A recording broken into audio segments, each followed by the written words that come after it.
আসসালামু আলাইকুম। একটা বেশ বড় ধরনের রাজনৈতিক সিদ্ধান্ত, সেটা হচ্ছে প্রধানমন্ত্রী পদে ১০ বছরের বেশি নয় সিদ্ধান্তে একমত বিএনপি। অন্যদিকে এনসিসির প্রস্তাব থেকে সরে এসছে ঐক্যমত্য কমিশন। অধ্যাপক আলী রিয়াজ বলছেন, ঐক্যমত্য কমিশনের যিনি সহ সভাপতি তিনি বলছেন, আর বিএনপিও তাদের আপত্তি ওই এনসিসি গঠনের বিষয়ে, সেখান থেকে সরে এসছে। তাহলে একটা সমঝোতার পথ কিন্তু তৈরি হলো। প্রধানমন্ত্রী পদে একজন ব্যক্তি ১০ বছরের বেশি দায়িত্ব পালন করতে পারবেন না, সংবিধানে এমন বিধান যুক্ত করার বিষয়ে একমত হওয়ার সিদ্ধান্ত নিয়েছে বিএনপি। ওইদিকে সংস্কারের আরেক মৌলিক বিষয়, সাংবিধানিক বিভিন্ন প্রতিষ্ঠানে নিয়োগ দেওয়ার জন্য জাতীয় সাংবিধানিক কাউন্সিলের মতো প্রতিষ্ঠান গঠনের সঙ্গে দলটি একমত নয়। এটাকে সংবিধানের সঙ্গে সাংঘর্ষিক বলে মনে করছেন বিএনপি নেতারা। এটা নিয়ে বড় আপত্তি ছিল যে এই সাংবিধানিক কাউন্সিল গঠন নিয়ে।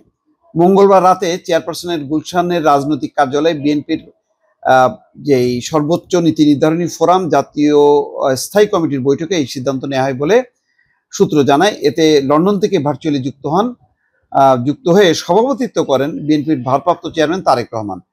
বৈঠক সংশ্লিষ্ট সূত্র জানায়, সংস্কার বিষয়ে জাতীয় ঐক্যমত্য কমিশনের সঙ্গে গত কয়েকদিন আলোচনার বিষয়ে রিপোর্ট বৈঠকে তুলে ধরেন বিএনপির স্থায়ী কমিটির সদস্য সালাউদ্দিন আহমেদ।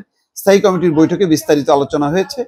দলটি সিদ্ধান্ত নিয়েছে, একজন ব্যক্তি সর্বোচ্চ ১০ বছর প্রধানমন্ত্রীর পদে থাকতে পারবেন। এদিকে নারীদের জন্য ১০০ আসন এবং সংসদের উচ্চ কক্ষের সদস্য সংখ্যা ১০০ জনের বিষয়ে বিএনপি ইতিমধ্যে একমত পোষণ করেছে। তাহলে বড় দুইটা কিন্তু সিদ্ধান্ত হয়ে গেল, যে নারীদের ১০০ আসন, তারপরে উচ্চ কক্ষ নির্মাণ, সেখানে ১০০ সদস্য, এবং প্রধান বিচারপতি নিয়োগের ক্ষেত্রে জ্যেষ্ঠতম ২ জনের মধ্যে যে কোনো একজনকে নিয়োগের বিষয়ে দলটি একমত হয়েছে। এটা একটা ভালো সিদ্ধান্ত। আর অধ্যাপক আলী রিয়াজ যেটি বলছেন, যে এনসিসির প্রস্তাব থেকে সরে এসছে ঐক্যমত্য কমিশন, জাতীয় সাংবিধানিক কাউন্সিলের প্রস্তাব থেকে সরে এসছে জাতীয় ঐক্যমত্য কমিশন, এর পরিবর্তে সাংবিধানিক ও সংবিধিবদ্ধ প্রতিষ্ঠানের নিয়োগ কমিটি করার প্রস্তাব করা হয়েছে। জাতীয় ঐক্যমত্য কমিশনের সহসভাপতি অধ্যাপক আলী রিয়াজ এই কথা জানিয়েছে। তাহলে বিষয়টা দাঁড়াচ্ছে যে একটা খুব দ্রুত একটা সমঝোতার পথ কিন্তু তৈরি হয়ে গেল। বুধবার রাজধানীর ফরেন সার্ভিস একাডেমিতে রাজনৈতিক দলের সঙ্গে জাতীয় ঐক্যমত্য কমিশনের আলোচনায় এই কথা জানান অধ্যাপক আলী রিয়াজ।